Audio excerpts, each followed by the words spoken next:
Sir मैं हिंदू हूं, मैं मेरे कुल देवता की पूजा करता हूं, मेरी देवी मां की आराधना करता हूं, मोक्ष की प्राप्ति के लिए करता हूं। मैं मतों की राजनीति के लिए मेरे देवी देवता का उपयोग नहीं करता। दुख है इस बात का, आज भी कुछ ऐसे संत हैं जिसको देखते उसके चरणों में मस्तक झुक जाती है, पर सिर्फ भगवा पहन लेने से कोई साधु संत नहीं बन सकता। वो रावण था, ऋषि का रूप लेके सीता मैया का हरण करने गया था। उसी तरह सत्ता के हरण के लिए अगर कोई संत का ऋषि का रूप लेता है, मुझे दर्द होता है, वो मेरे मजहब को बदनाम करता है। सर दर्द होता है महोदय, दर्द होता है कि जब धर्म की बात को एक पॉलिटिकल इवेंट बनाया जाता है और जब मां गंगा के पास शास्त्र कहते हैं कोई गलत आदमी जाके स्नान करता है तो मां का प्रकोप भी उठता है और निर्दोष लोगों को जान भी जाती है। मैं सरकार से महोदय आपके जरिए विनती करता हूं, बता दीजिए नाम उनके,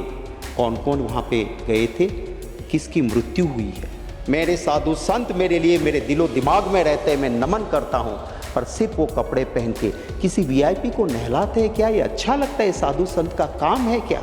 दर्द होता है उस वक्त पे। सर मैं हिंदू हूं, मैं मेरे कुल देवता की पूजा करता हूं, मेरी देवी मां की आराधना करता हूं, मोक्ष की प्राप्ति के लिए करता हूं। मैं मतों की राजनीति के लिए मेरे देवी देवता का उपयोग नहीं करता।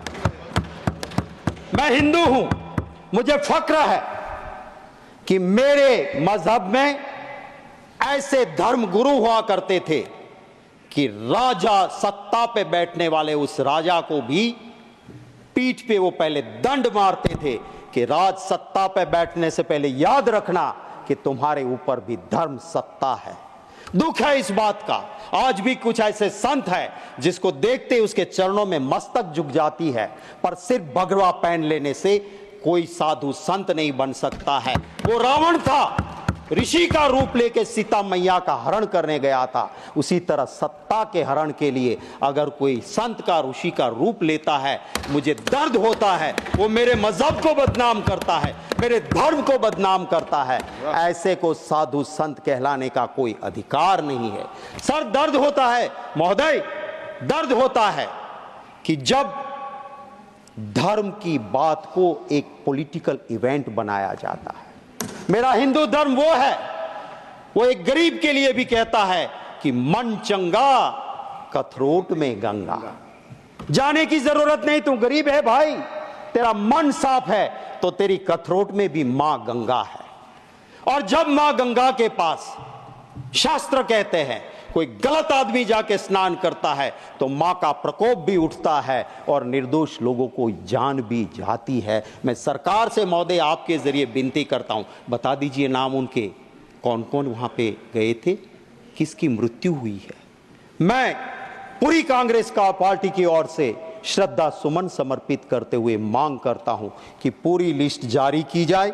दुख हुआ उस वक्त जब मेरे बनासकांठा का एक गरीब परिवार का मालधारी का बेटा कहीं से पता नहीं लग रहा था, वो गंगा स्नान के लिए कुंभ में गया था। परिवार रो रहा था, कह रहा था उस नंबर तो लगता नहीं यूपी ने जो जारी किया है। मैंने मेरे ट्विटर हैंडल से यूपी सरकार को टैग करते हुए ट्वीट किया कि इसकी कहीं से आप छानबीन करो और बताइए।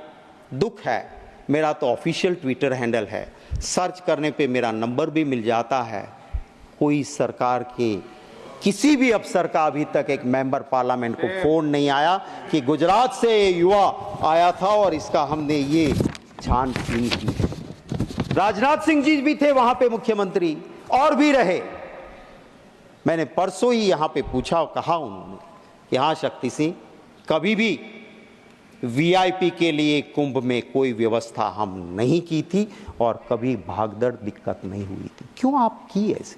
पूरा कैमरा दिख रहा है, जैसे क्रिकेट में वो चीयर गर्ल्स आते हैं। मुझे दुख होता है, मेरे साधु संत मेरे लिए मेरे दिलो दिमाग में रहते हैं, मैं नमन करता हूं, पर सिर्फ वो कपड़े पहन के किसी वीआईपी को नहलाते हैं क्या? ये अच्छा लगता है? साधु संत का काम है क्या? दर्द होता है उस वक्त पे, और मां गंगा भी उससे दुखी होती है, ये मैं जरूर कहूंगा।